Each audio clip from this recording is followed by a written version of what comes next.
broadcasting over station XNOY in Chungking, operating on a frequency of 11,900 kilocycles in the 49-meter band.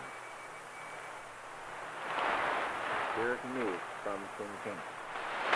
London report of the appointment of Sir Archibald Kerr Parker to succeed Sir Stafford Cripps as British ambassador to Moscow struck the Chinese public with a keen sense of loss.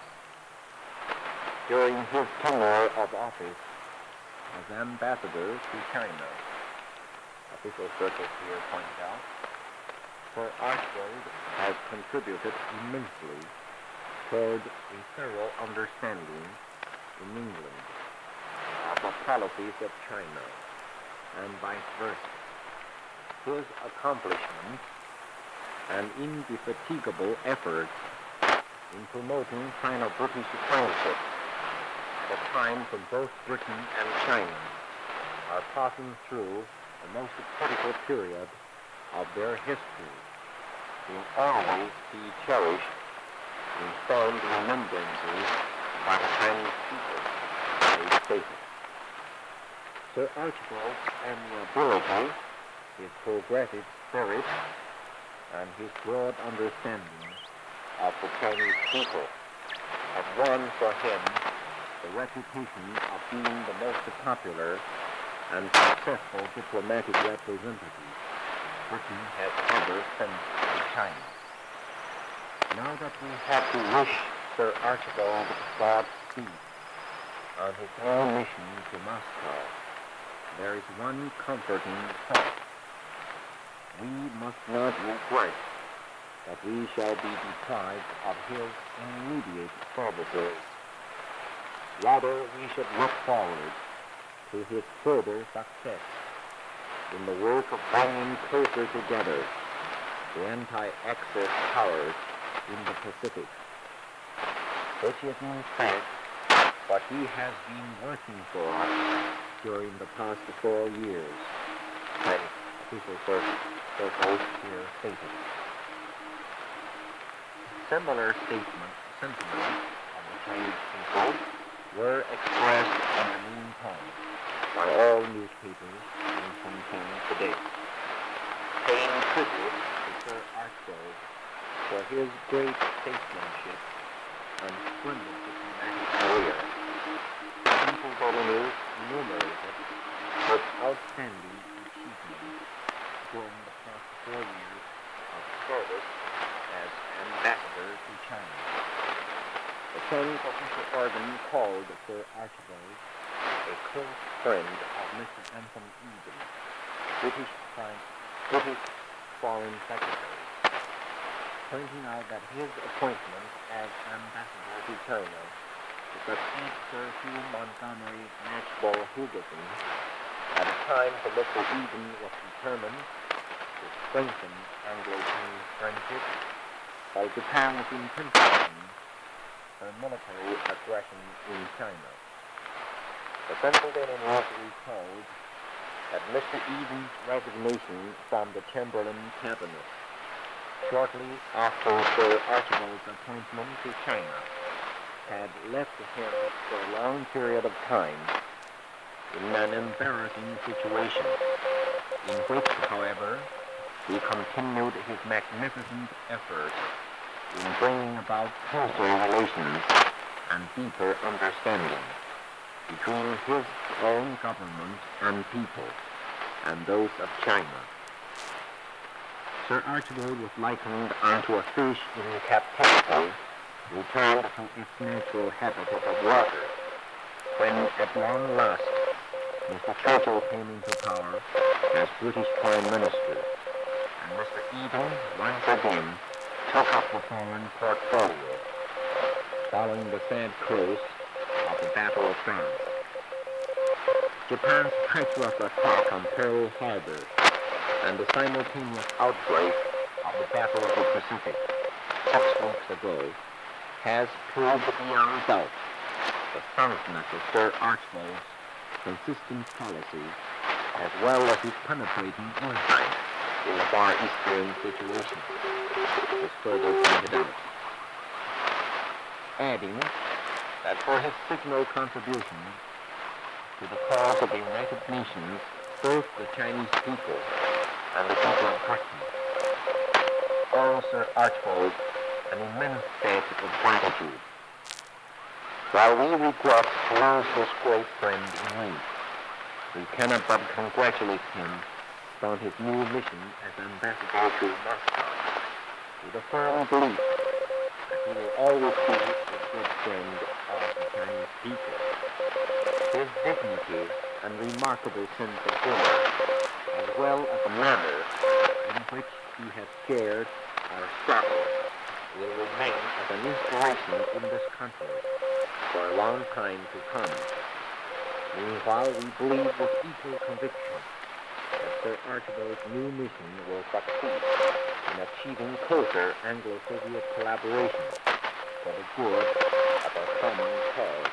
The Chinese official also took the opportunity to welcome Sir Archibald's successors in China, Sir Horace James Seymour, who is recognized as another trusted aide to Mr. Anthony Eden, and as a British diplomat who has thorough understanding of the Far East in general, and China in particular. We have every reason to believe that Sir Horace will, when he comes out, prove to be a worthy successor to Sir Archibald in facilitating the cause of our two countries, in fulfilling their historic mission in this common struggle. The Chinese official argument concluded. Continuing the news from Chungking, it is learned today that Generalissimo Chiang Kai-shek has sent a message to General George Marshall, U.S. Chief of Staff, through the American military mission to China, in acknowledgement of General Marshall's recent congratulations to the Chinese leaders upon the achievement of the third Chinese victory at Changsha. The Generalissimo's reply follows. Quote, "Many thanks for your congratulations conveyed to me on the occasion of the victory of Chinese forces in and around Changsha. I take this opportunity to express my sincere hope that the United States Army will, by virtue of their renowned prowess and courage, soon achieve glorious success in our common fight for the amelioration of the world." Unquote. Today's Chinese War Communique reports that all the three Japanese bombers raiding Mengzi, the Yunnan trading town near the Indochina border, were shot down yesterday morning by the American volunteer group of the Chinese Air Force following a brief air battle. The AVG squadron of 4 fighter planes, led by Deputy Commander G.B. McMillan and piloted by E.E. Holland, C. Pender, and P.C. Haywood, returned to its base safely. The wrecked enemy planes were subsequently located by the Chinese authorities. On the North Yunnan front, Chinese forces have regained control of the whole region, extending from the suburbs of Changsha City northward across 3 rivers to the first line of the Chinese infantry, at a distance of some 70 miles, with the third battle of Changsha resulted in a complete Chinese victory. The battle lasted exactly 24 days, from December 23rd, 1941, till January 13th or 15th, 1942. About 75% of the enemy troops that participated in the fighting have been killed and wounded. At present, no Japanese, except war prisoners, are to be found south of the Chungking River. On the west Hubei front, fighting continues unabated in the Yichang area. Last Sunday evening, Chinese units broke through the enemy's defenses southeast of Dangyang, and in the course of night-long trench fighting in an important town, the enemy sustained more than 400 casualties, besides a large amount of supplies captured by the Chinese. On the southwest Shanxi front in North China, scattered Chinese units are constantly attacking enemy positions along the Sun River. An enemy attack from Wenxi and Leiyang, repulsed by the Chinese on Tuesday morning. The Japanese sustained heavy losses during the encounter. On the central Fujian front in northwest China, strong Chinese units raided enemy positions at Xishanzui and Woyangcai last Tuesday evening. Following 3 hours of close-quarter combat, the enemy suffered over 100 casualties. All enemy barracks in the vicinity were set on fire, while the enemy's only line of communication with army base, his advanced base, was cut at several points. That is the end of today's Chinese war communique.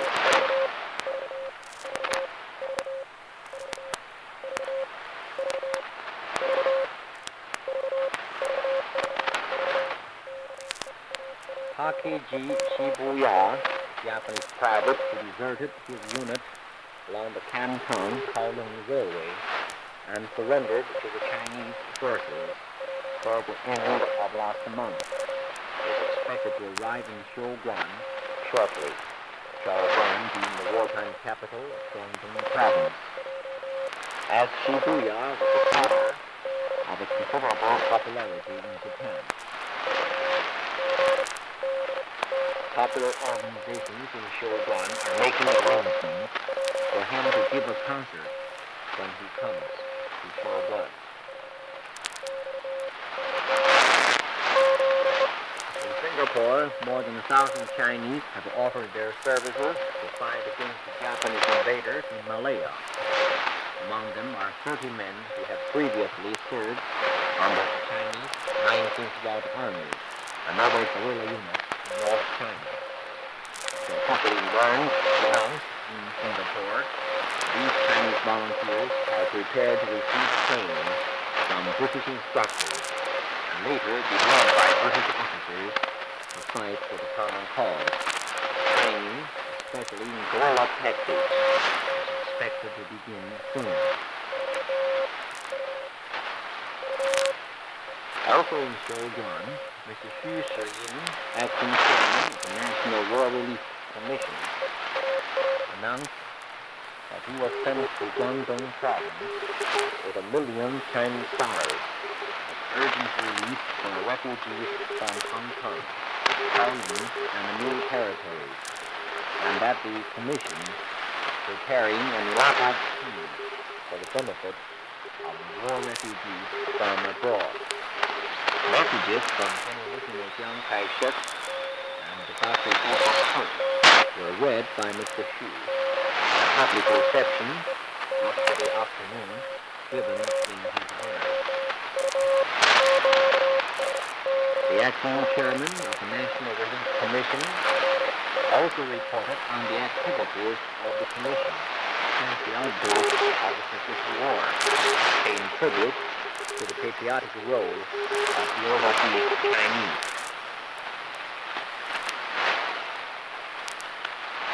In Changsha, the Xiangya or Rolling China Hospital is granted $60,000 for repairs, according to a decision of the Hunan provincial government. The grant recommended by General Xu Ye, Commander-in-Chief of the 9th War Zone, is intended to assist Dr. W. Pettus to run the famous hospital as soon as possible in view of the urgent need of medical services in Changsha. The main hospital building is partly battered by fire, set by Japanese forces before they withdrew from the famous American mission compound in the outskirts of Changsha. That was the outward facing building and other structures of the medical college, secondary and primary schools. However, about 80% of the equipment and supplies of the hospital have been moved to places of safety. Meanwhile, relief and medical units have been sent to North Hunan, where the civilian population suffered tremendous losses in lives and property in the hands of Japanese twice within 4 months. There are 2 more items from Chungking. Major General I.P. Ban Gun Tempo, newly appointed Dutch military attaché of Netherlands Education in Chungking, is scheduled to leave Batavia today for Chungking by train via Rangoon. A Princeton club is formally formed today following a luncheon party participated by Princeton alumni, including Mayor Casey Wu, Mr. David Wall, Mr. Arthur Young, General Marlin, Chief of Staff of the American Military Mission, Mr. P.T. Penn of the Central Bank of China, Dwight Edwards, Secretary of the National Committee on YMCA's of China, and Mr. J.J. McDonald, Second Secretary of the American Embassy. Dr. Casey Wu, Mayor of Chungking, was elected President, and Mr. Yao, Secretary of New Town. From Guilin, capital of Guangxi Province, we hear the party of 51 British naval officers and men who fought their way out of Hong Kong with Admiral Chen Cox last Christmas evening, arrived in Guilin yesterday morning by train from Shenyang.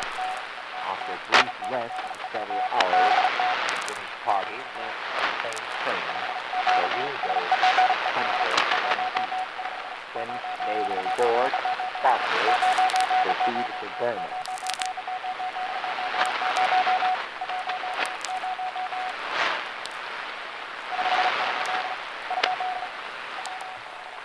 Here is American agency report from New York. Chinese announcement that the Changsha campaign has been concluded. The fact that Chinese reinforcements are going into Burma and the vigorous action of the U.S. Asiatic Fleet against the Japanese are all hailed in the American press and by radio commentators as indications that the turning point in the Pacific War may have been reached. News from Australia that Australian reinforcements had landed in western Malaya was also warmly welcomed in New York. Chinese success at Changsha is, quote,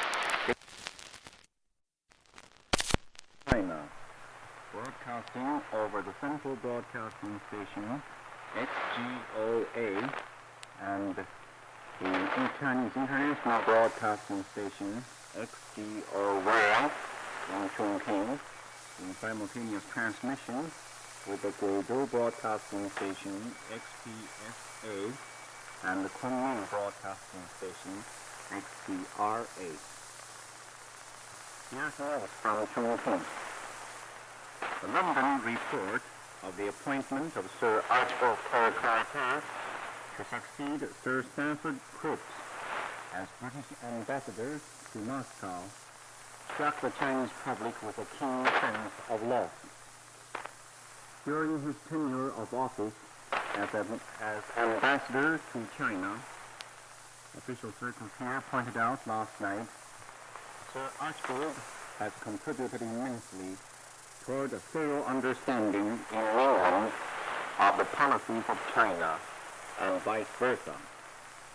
His accomplishments and indefatigable efforts in promoting Sino-British friendship At a time when both Britain and China are passing through the most critical period of their history, will always be cherished and fond remembrances by the Chinese people, they stated. Sir Archibald's amiability, his progressive spirit, and his broad understanding of the Chinese people have won for him the reputation of being the most popular and successful diplomatic representative Britain has ever sent to China. Now that we have to wish Sir Archibald Godspeed on his new mission to Moscow, there is one comforting thought.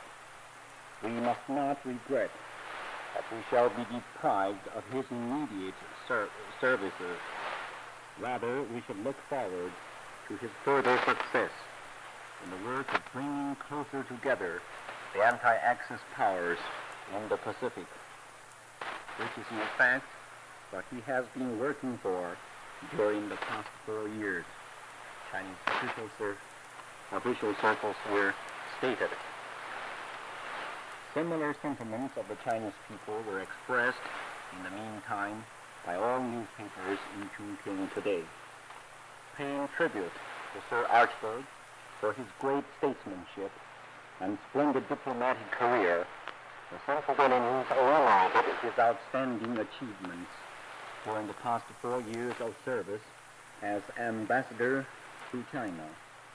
The Chinese official organ called Sir Archibald a close friend of Mr. Anthony Eden, British Foreign Secretary, pointing out that his appointment as an ambassador to China to succeed Sir Hugh Montgomery Knatchbull Ferguson at a time when Mr. Eden was determined to strengthen Anglo-Chinese friendship while Japan was intensifying their military aggression in China. The Central Daily News recalled that Mr. Eden's resignation from the Chamberlain cabinet shortly after Sir Archibald's appointment to China had left him for a long period of time in an embarrassing situation, in which, however, he continued his magnificent effort in bringing about closer relations and deeper understanding between his own government and people and those of China.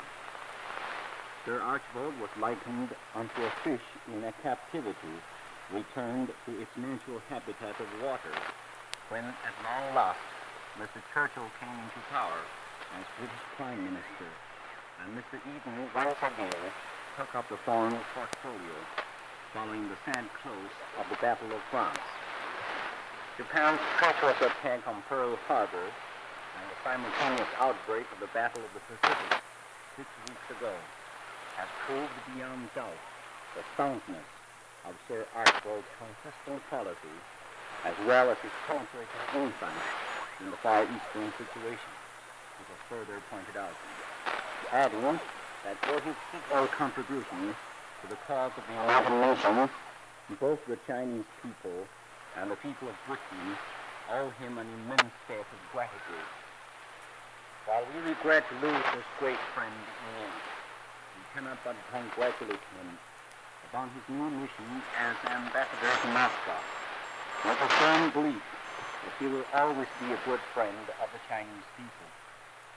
His dignity and remarkable sense of humor, as well as the manner in which he has shared our struggles, will remain as an inspiration in this country for a long time to come. Meanwhile, we believe with equal conviction that Sir Archibald's new mission will succeed in achieving a closer Anglo-Soviet collaboration for the good of our common cause.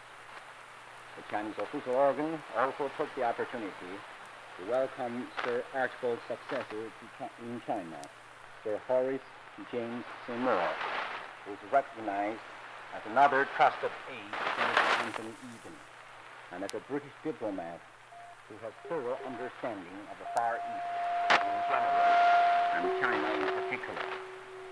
We have every reason to believe that Sir Horace will, when he comes out, prove to be a worthy successor to Sir Archibald in facilitating the task of our two countries in fulfilling their historic mission in this common struggle, the Chinese official organ concluded.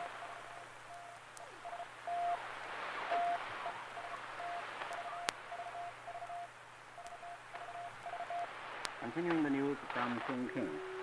It's learned today that Generalissimo Chiang Kai-shek sent a message to General George Marshall, U.S. Chief of Staff, through the American military mission to China, in acknowledgement of General Marshall's recent congratulations to the Chinese leader upon the achievement of the third Chinese victory at Chungking. Generalissimo's reply follows. I quote, "Many thanks for your congratulations conveyed to me on the occasion of the victory of Chinese forces in and around Changsha.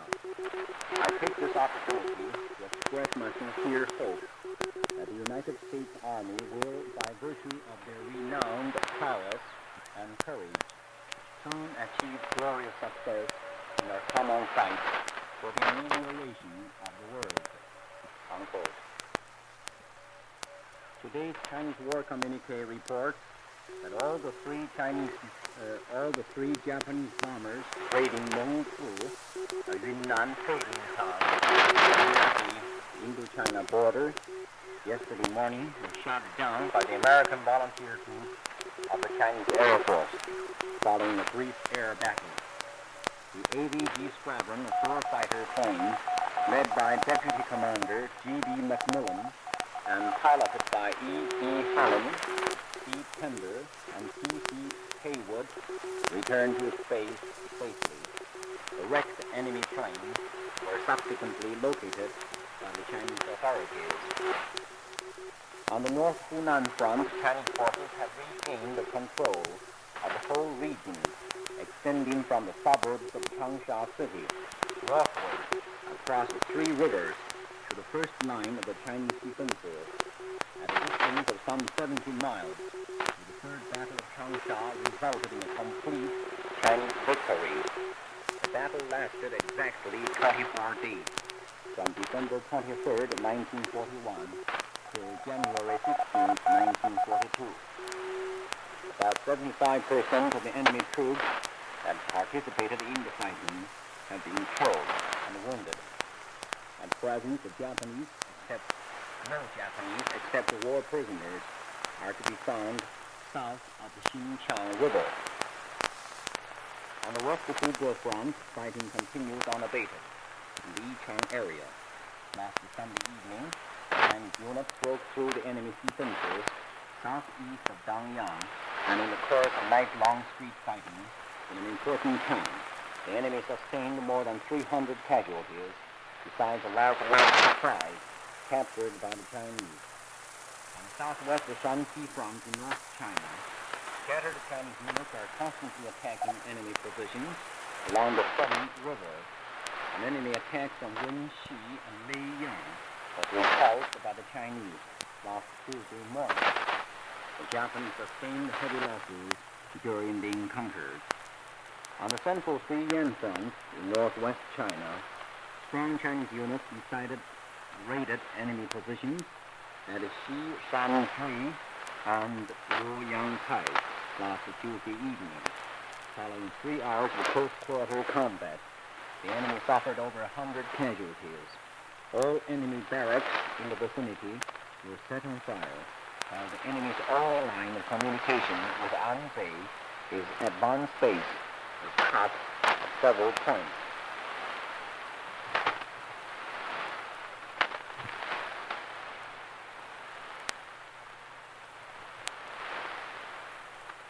From Shouguan, we hear that Takeji Shibuya, a Japanese private who deserted his unit along the Canton Kowloon Railway and surrendered to the Chinese forces toward the end of last year, is expected to arrive in Shouguan shortly. As Shibuya was a singer of considerable popularity in Japan. Organizations in Shouguan are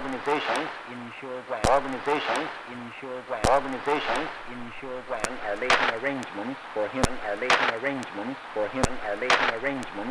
to give a concert when he comes. Back in Chungking, the Princeton Club, formerly was formally formed today following a luncheon party participated by Princeton alumni, including Dr. Casey Wu, Mayor of Chungking, Mr. David Rao, Dr. Arthur Young, Colonel E.E. McMorland, Chief of Staff of the American Military Mission to China, Mr. P.C. Chen of the Central Bank of China, Mr. Dwight Edwards, National Committee for Chinese YMCA, Mr. J.J. McDonald, Second Secretary of the American Embassy. Mayor Wu was elected president, and Mr. Rao, Secretary of the Princeton Club of Chungking. From Singapore, we hear that more than 1,000 Chinese have offered their services to fight against the Japanese invaders in Malaya. Among them are 30 men who have previously served under the Chinese 19th World Army and other guerrilla units in North China. It is officially announced that these Chinese volunteers are prepared to receive training from British instructors and later be led by British officers to fight for the common cause. Training, especially in guerrilla tactics, is expected to begin soon. Another message from Shogun says that Mr. Xu Shiyin, acting chairman of the National War Relief Commission, announced that he was sent to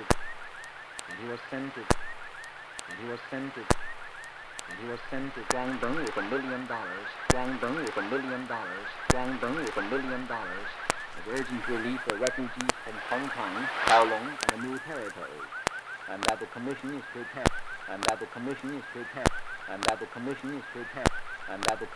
preparing an elaborate scheme for the benefit of the war refugees from abroad.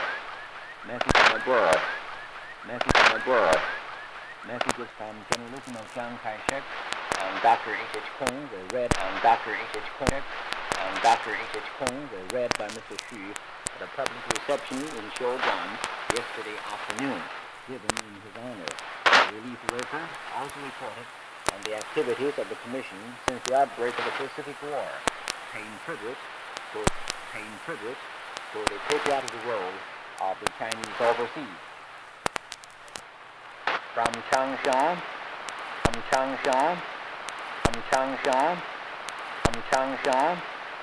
we hear that the Yale in China hospital is granted $60,000 Chinese currency for repairs, according to the decision of the Hunan provincial government.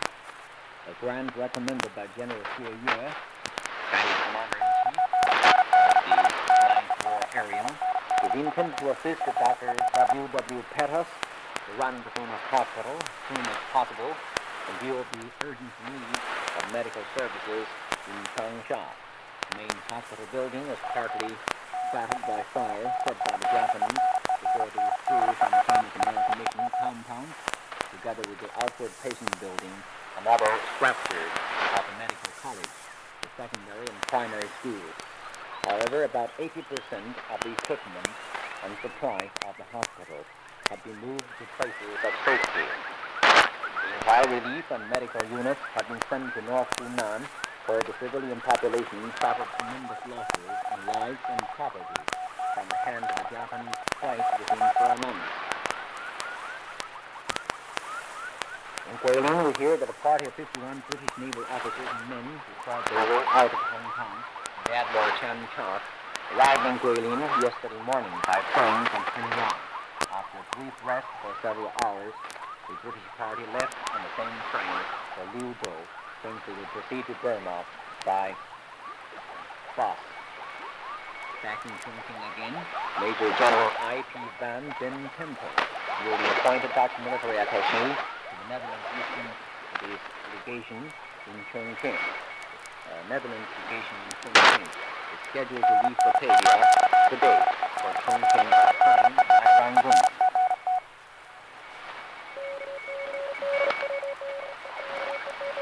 That is the end of our news bulletin in the evening transmission from Chungking over XGOY and XGOA in simultaneous transmission with XGSA in Guiyang and XGRA in Kunming.